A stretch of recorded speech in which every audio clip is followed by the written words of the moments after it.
Are with us today. Welcome. We're glad you miss us. We kind of missed you too. And I will also welcome Representative Auerkamp, who is filling in for Representative Wolf. So thank you for joining us today. I appreciate it. We are going to open up with a hearing on 2139, and you should have your fiscal note on that. And I happen to have mine handy.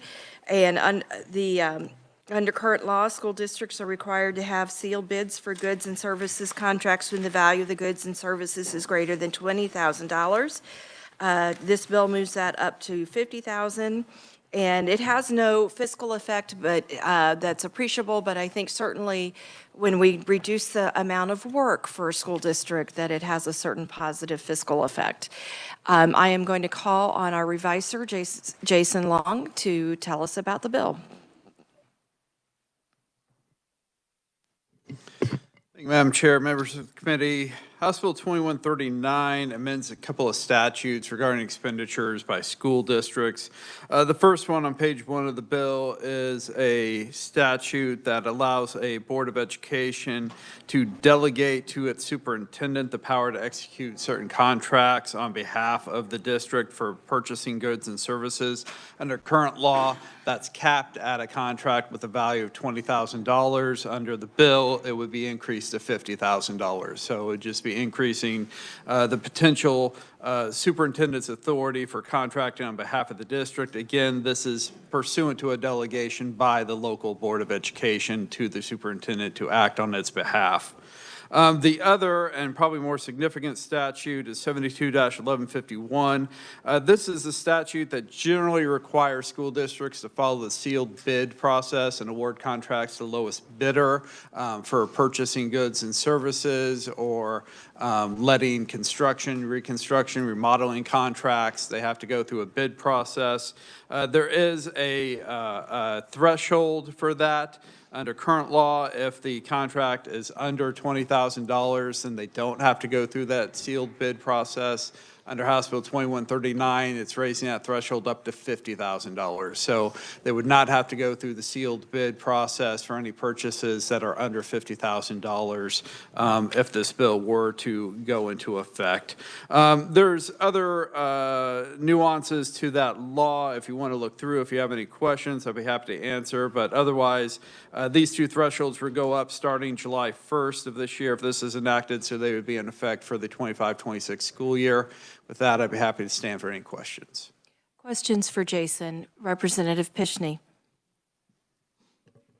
Thank you, Madam Chair. And Jason, just for clarification and a quick preface, I'm a student of policy governance, and in policy governance, you limit what the CEO can do, and if over time you might loosen that latitude and so forth. So my question with that context in mind is this left up to the school board, and I'm thinking about the contract signed by the superintendent more than the sealed bids, so that if for example, in our county, we just hired a new superintendent, and if the school board says, for the first year, we really need to get to know you, we still want to leave that at 20 or 25,000, but then after that, we'll consider the 50,000 threshold for signing those contracts. Does that local school board still have that latitude, the way that this is written? The way I read the statute, yes. It says the Board of Education may delegate to the superintendent of schools the power to execute contracts, and then that may delegate language. I think there's a lot of discretion on the local school board as to what type of contracts or even the value. The statutory limit obviously would be increased to $50,000 under the bill, but if the local board wanted to reduce that and keep it at 20 or 25,000, I see nothing in the statute that would prevent them from doing so. So, Madam Chair, just a follow-up question to Jason. So we're really mandating that the school boards at 50,000 have to take over, but up until that point, they have latitude as far as what they do on signing those contracts? Yes.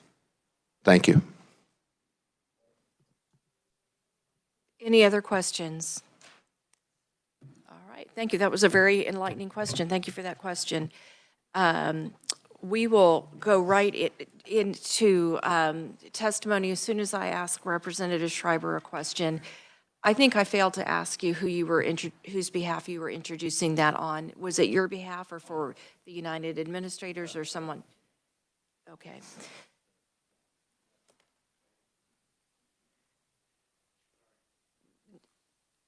No, just as much my bad as yours. Thank you for letting me get that on the record. In such, we'll begin with Jim Carlskin.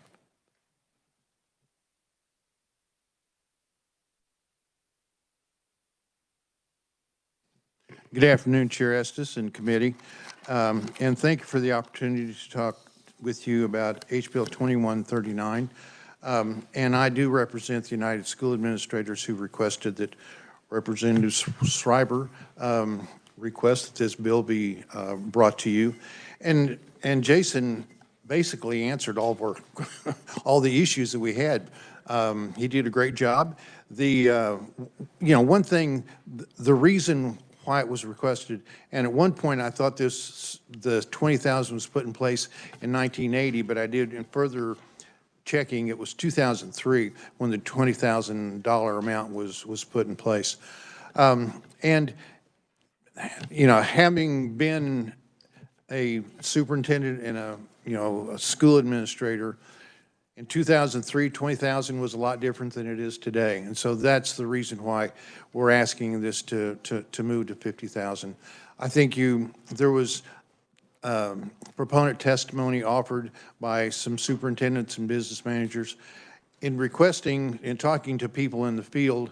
Today is a big board meeting day, and so a lot of them couldn't make it here today to visit with you. But it helps them make decisions. When I say them, it helps superintendents as well as boards. And Representative Fitzke asked about, does the board still have the authority? Yes, they still have the authority. And I know, as you know, if the statute would give a superintendent the right to sign something over 20,000, but if the board chooses not to, they certainly, he or she wouldn't. And if they were to, he or she should be updating his resume, because that's not going to sit very well for very long. But it does just give the flexibility to the board as well as the superintendent to do things, because like today in our day and age of technology, especially software licenses for the bigger districts, you get above 20,000 in a heartbeat. I'd be happy to answer any questions that you have, but we feel House Bill 2139 would be a benefit to the districts and the leaders and the CEOs in those districts. Any questions for Mr. Carlskin? Representative McNorton.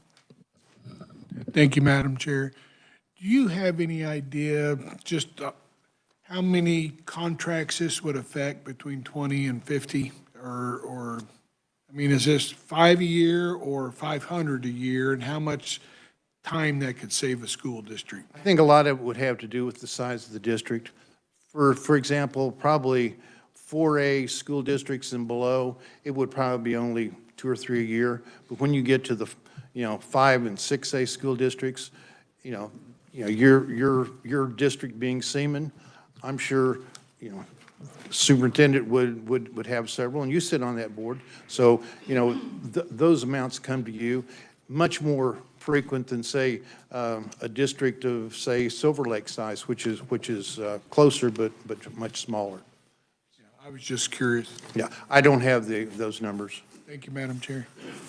You're welcome. Additional questions for Mr. Carlskin? All right, thank you you. very much. Our next proponent is Shannon Kimball from KASB. Welcome.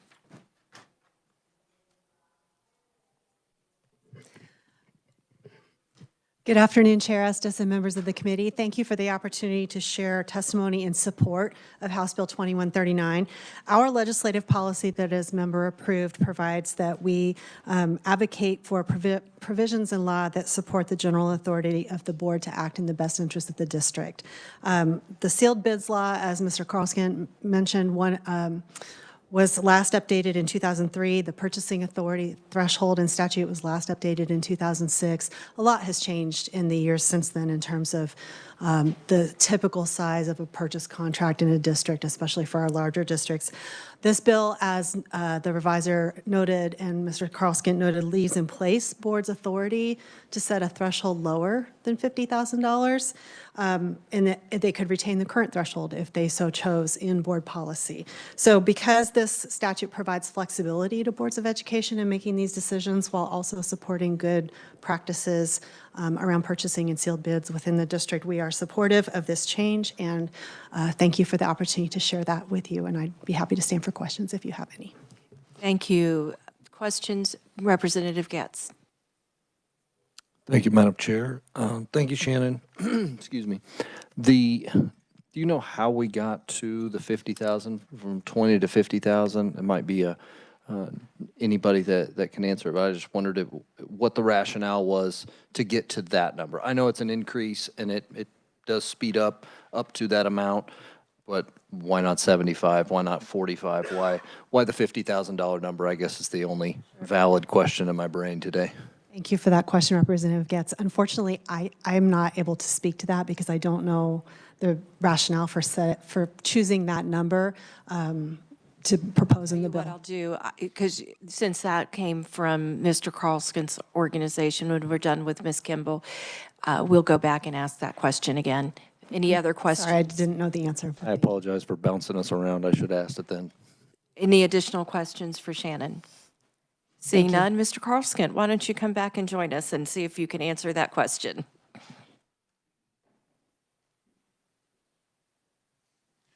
Thank you. And basically, it has to do with inflation.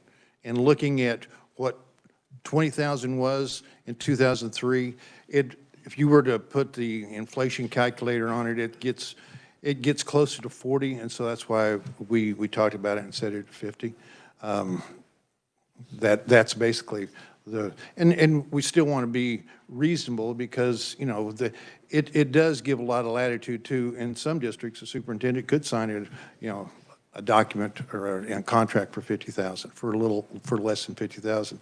So we just felt like it'd be reasonable, and also knowing, you know, how boards react. You know, there's several board members, you know, or previous board members on this committee. So, but that was. It isn't a magic number. It was just more or less what we felt would be a reasonable number. Thank you very much. I saw Representative Chauncey, and were you asking for? I'll do basically just a clarify, just explaining to, you know, voters or constituents. So up the 40,000 was kind of the inflationary, and this kind of moves it a little bit beyond that. Gives it a cushion. Gives it a cushion for a few more years. So we may be revisiting this in another 5 or 10 again, but yeah, I don't mind the number. I was just clarifying. I thought that's what it was, but wanted somebody to make that statement. Thank you. Representative Chauncey. Thank you, Madam Chair. Just real quick, just for clarification, so this is all different types of contracts. So if you had a contractor come in to do a bathroom remodel in one of the bathrooms, that's discretionary at the superintendent without, I mean, not being an emergency, but just something they wanted to do at the school, then we cap that at 50,000. Is that what we're doing in school board approval above that, correct? Yes, Representative. Okay, and so just a little bit worried on the possibility of you know, issuing out, you know, being a contractor myself, just issuing out, you know, the friend of the superintendent or the friend of somebody else, you know, that we're giving them the small contract. As far as the educational purposes, I get that, but I'm just, if you would want to address that, I guess. Well, and you being a contractor, and there's board members here and on this committee, and being a former superintendent and have brothers who are contractors, a superintendent, if they want to keep their job, they better be careful, you know, because, you know, even when I was doing things where I could sign a contract, I usually ran it by a board member or two that had, usually the president of the board is who I would speak with. And if he or she felt like there was issues, you know, we would talk about it at a board meeting.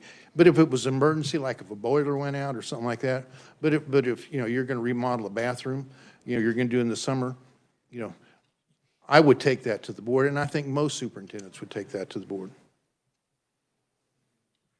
Thank you. Any additional questions? Thank you, Mr. Carlskin. You may be seated.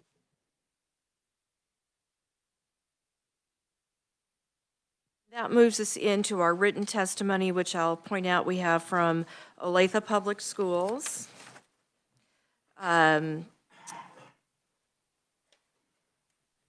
Dr. Renee Nugent, the superintendent of USD 409. Wichita Public Schools Chief Financial Officer Addie Lowell is also written, and that is all the testimony that I have for this bill. So with that, I will close our hearing on 2139, and we will move into discussing an action on the bills that we had on our agenda. But before I do, I'll welcome the new Kansas Board of Education President, Kathy Hopkins. It's nice to have you with us today. All righty. So we have two bills that we'd like to discuss and work today. One is HB 2185, which expands eMERGE, and the other one is 2102. And I am going to start with the eMERGE bill because we had an interesting discussion, and I think the testimony kind of revealed that we didn't quite have it in the best place. And I'd like to thank my Vice Chair McNorton, Representative Chauncey, and other stakeholders, including the Kansas Department of Education and our military representatives for drafting an amendment. And Jason, I will have you distribute and present that amendment. And I think you guys should feel like it's a pretty good representation of the concerns that were expressed about the bill. I'm sorry?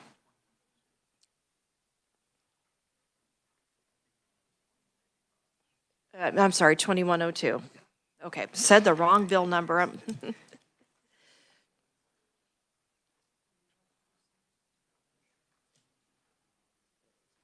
Because this is the advanced enrollment, and in my mind, I was mixing up the expand, who qualifies for eMERGE. So I'll give you guys just a moment to take a look. And you wanted you to go up and explain it.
Looks like everyone has a copy. Jason, why don't you go ahead and begin to explain? Thank you.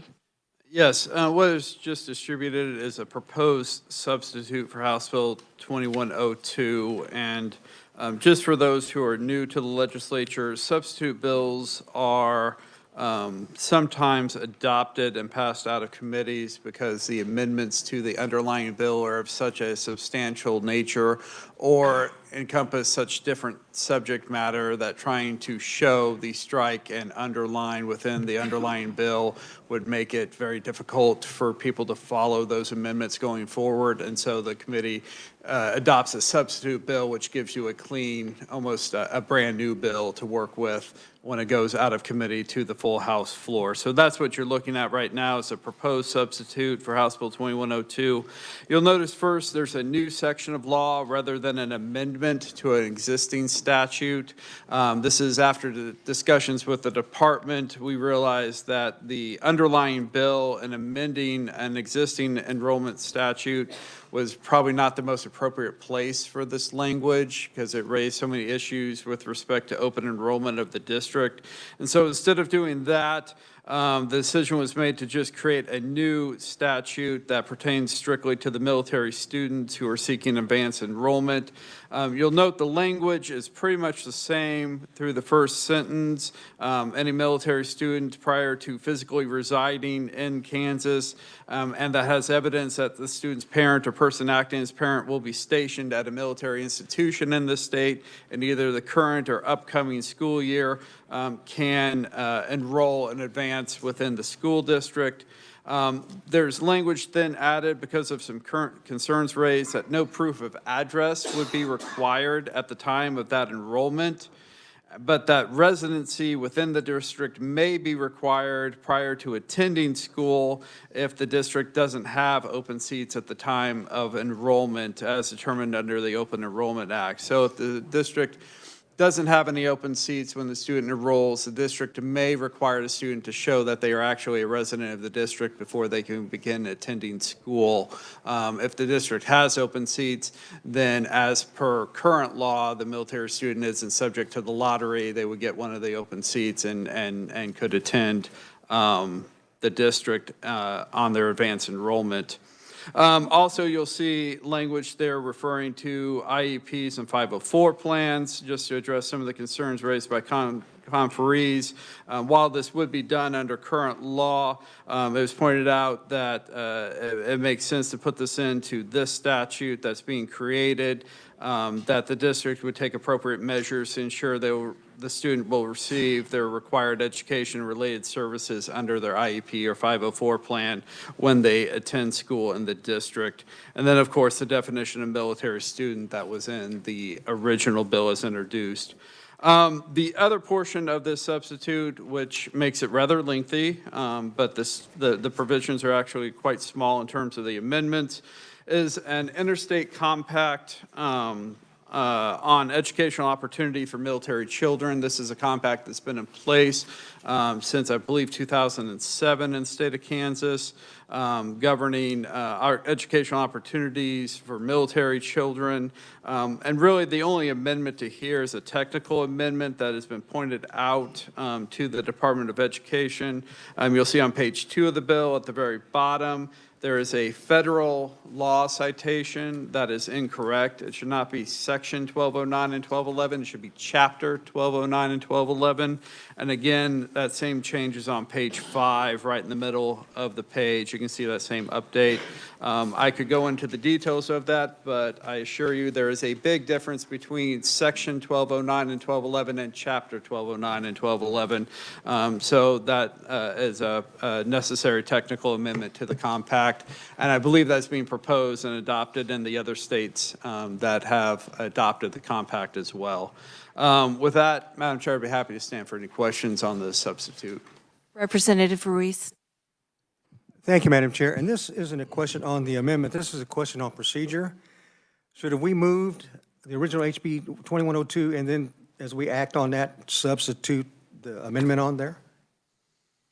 Madam Chair, members of the committee, yes, you would treat this just like you would any amendment to the bill. And so instead of proposing an amendment to the bill, you could propose a motion to substitute with the proposed substitute for House Bill 2102. We would move 2102 first and then move the substitution on the amendment? You do not have to. You can just move that the committee adopt the proposed substitute to House Bill 2102 first, and then you would have a subsequent motion to move the substitute out of committee favorable for passage. Very good. Thank you. Thank you, Madam Chair. Representative Stogstill. Thank you, Madam Chair. I'm just curious, Jason, does this, I know some school districts have preschool classes available to kids. This says it starts at kindergarten and goes through 1 through 12. Would we need to have some reference to preschool classes that are offered by some districts? Regarding the advanced enrollment for military students? I don't see where it's limited in terms of the grades the students can enroll in. Says on B here, children military means school-age children enrolled in kindergarten or any of the grades 1 through 12 in the household of an active duty member. It doesn't mention anything about preschool, and I know some. On the definition of military student in that statute? Yeah. Oh, okay. No, I believe that statute is for school finance calculation purposes, and preschool age aren't counted as part of that, and so I think that's where that is. If you wanted to include preschool age military students, then yes, there would need to be an amendment to this definition that it means this and includes preschool aged students as well, if you wanted to do so. My preference would be that, and Jason, correct me, that we, when we're ready to start making motions, we make a motion to adopt the substitute, and then we can amend what we've, That's the usual order. okay, so we could do it at that time. Any further questions?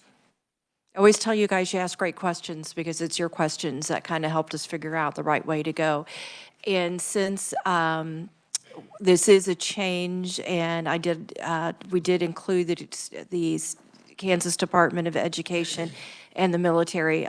Jason, thank you. You may have a seat. I'm sorry. I just wanted to give Dr. Harwood a chance to give us any input, and then I'll go to Lieutenant Colonel Marshall. If you have any, if you like it, you can say you like it, and that's nice and quick too. So for the bill itself, it makes sense. I think it will work for districts. Just to mention on the preschool part, open enrollment does not apply to preschool students. And the request from the liaison, I also don't believe included preschool students. A lot of districts don't have universal preschool. Sometimes it's only for at-risk or students that have special needs. So that could cause some confusion unless we start looking completely separately at how we do preschool. So just to comment on that. Thank you. Any questions for Frank? All right, Lieutenant Colonel Marshall.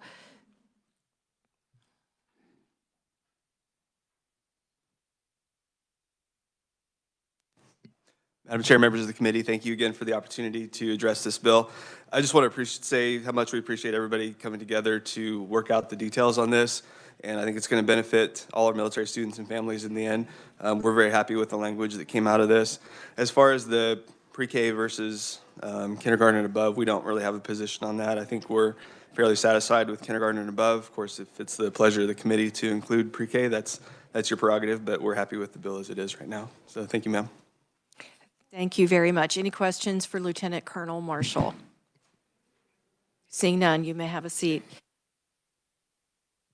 I am going to move that we adopt the substitute for HB 2102. Do I have a second? Representative Chauncey?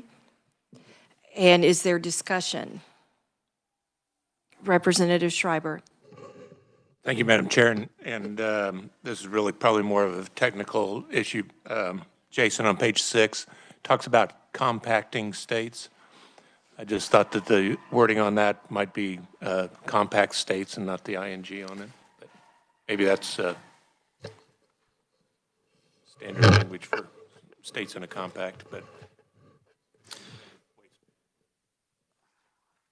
Madam Chair, members of the committee, I believe grammatically, while awkward, it still works. The other thing with compacts is we try to avoid changing the language as much as possible, as the compacts need to be adopted almost identical to each other for them to be effective. Thank you. And any other discussion? All right, I'll call the question. All those in favor of the substitute motion, please say aye. Aye. Opposed, same sign. And motion is adopted. Now we can go to amendments or other discussion. Feel free to bring up more discussion or offer amendments. Representative Steele. Thank you, Madam Chair. I had a discussion with the superintendent in my district regarding the pre-K, and he concurred exactly what Dr. Hardwood said, that it would potentially cause way more issues in leaving the language as is. Thank you, Madam Chair. You're welcome. Anybody else? So I kind of conferred with my ranking member here, and we thought maybe today the best thing to do is to pass it out as it is. And if there is language that we come up with that is comfortable with everybody, we still have the option of amending it on the floor or coming back and tweaking it next year once we have a better understanding of the impacts that that would have. But if somebody wants to amend it today, you certainly have that right to make that motion. Representative Chauncey. Sorry, quick question for clarification. Do we need to amend the section to chapter, or do we adopt? That's included in adoption. what we Okay. adopted. Okay, perfect. Thank you. You're welcome. Any other discussion? Okay, then I will call the question. All those in favor of just a second.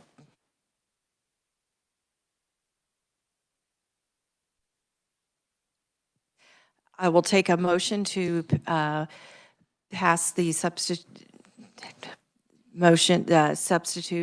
bill favorably.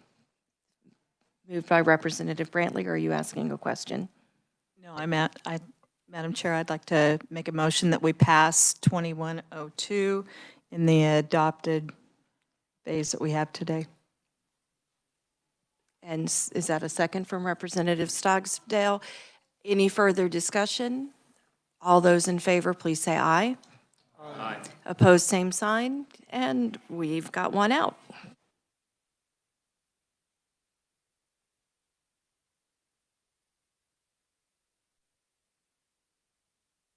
You all very much. If you bear with me just a second, I'm going to switch bill folders here.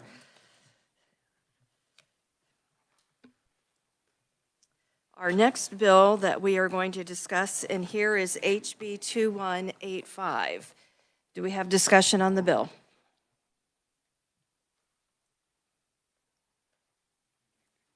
Representative Ruiz. Thank you, Madam Chair. Madam Chair, I'd like to move HB 2185 out favorably for passage. Okay. Thank you, Representative. Is there a second?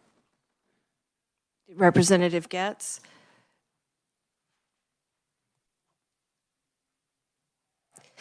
And just so you guys know, my pattern is going to be that we do discussion, and in discussion, you can do amendments, and then we'll move the amended bill, just because once you've crossed that threshold, then you lose some flexibility. But I think we kind of didn't have a lot to discuss. I think we kind of all liked this one. So do we have discussion on the motion? Seeing none, I'll call the question. All those in favor, please say aye. Aye. Opposed, same side. I'm Jason, I got the language wrong. All those opposed, same sign. And motion carries. That concludes our business for today. I did want to mention one thing, just because I mentioned it at our meeting on the rail, and I'd like to be transparent and mention it in a public forum. HB 2299 was not drafted by our revisers originally, and the person revising it was thinking about moving the equal opportunity unemployment language to a different place in the law, so it was struck through, and it makes it look like we're trying to take that away, and we are not. So there is already an amendment there that addresses that, just like we just did with the advanced enrollment, military enrollment bill. So just didn't want anybody to have any angst that that's what we were trying to do. Does anybody else have anything else for the good of the order? Seeing none, we are